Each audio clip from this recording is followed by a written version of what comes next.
అందరికీ నమస్కారం అండి. నేను మీ జగదీష్ టెంకాయల. Your attention please. IndiGo airlines ప్రయాణికులను ఇబ్బంది పెడుతుంది, అలాగే వాళ్ళ సర్వీసులన్నీ డిలే అయిపోయాయి.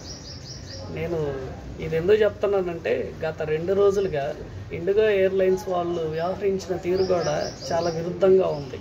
కట్ చేస్తే మనం ట్రైన్లు రద్దయ్యి ప్రయాణికులు రైల్వే స్టేషన్లో ఇబ్బంది పడుతున్నారని చూస్తాం, అలాగే బస్సులు రద్దయ్యి ప్రయాణికులు బస్టాండ్లో ఇబ్బంది పడుతున్నారని వింటాం.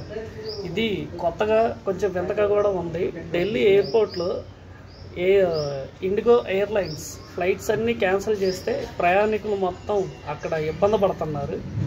ఢిల్లీ ఎయిర్పోర్ట్లు బస్సుల్ని అలాగే రైల్వే స్టేషన్లని తలపిస్తున్నాయి. మేనేజ్మెంట్ వాళ్ళు అంత సడన్గా రీబూట్ చేస్తున్నారు, కానీ ప్రయాణికులకి ఎలాంటి సమాచారం ఇవ్వట్లేదు. వెళ్తే వాళ్ళు కనీసం రెస్పాండ్ కూడా అవ్వట్లే. అండ్ అక్కడ ఈ కంపెనీ CEO ఏం చెప్తున్నాడంటే, ప్రయాణికులు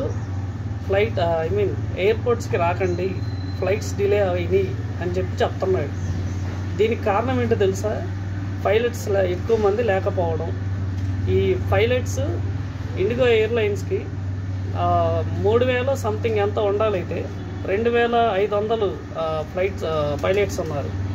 వాళ్ళని ఎందుకు రిక్రూట్ చేసుకోలేదంటే, జీతాలు ఎక్కువ ఇవ్వాల్సి వచ్చిద్దని, అలాగే మెయింటెనెన్స్ ఎక్కువైద్దని చెప్పి ఇండిగో ఎయిర్లైన్స్ వాళ్ళని హైర్ చేసుకోలేదంట. బట్ ఇండిగో ఎయిర్లైన్స్కి ఏమైనా నష్టాలు వచ్చినాయి అంటే లేదు, లాభాల బాటే పట్టింది. ఎన్నో వందల కోట్ల లాభాలు వచ్చినాయి. వాళ్ళ ప్లానింగులు చేసే ఇంజనీర్లకి, ఏసీలో కూర్చున్న వాళ్ళకి శాలరీస్ 100% హైక్ ఇచ్చారు, కానీ ఈ పైలట్స్కి ఎవరైతే ఉన్నారో వాళ్ళకైతే శాలరీ హైక్ ఇవ్వలేదు.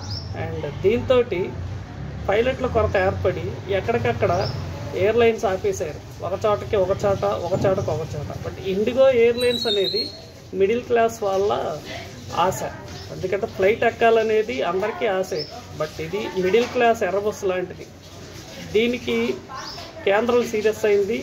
వాళ్ళకి ఉత్తర్వులు జారీ చేసి 24 అవర్స్లో సమాధానం చెప్పాలి, లేకపోతే మీ స్లాట్స్ అన్నిటినీ మేము వేరే ఫ్లైట్స్కి ఇచ్చేస్తామని రామ్మోహన్ నాయుడు గారు ఇండిగో ఎయిర్లైన్స్ వాళ్ళకి వార్నింగ్ ఇచ్చారు.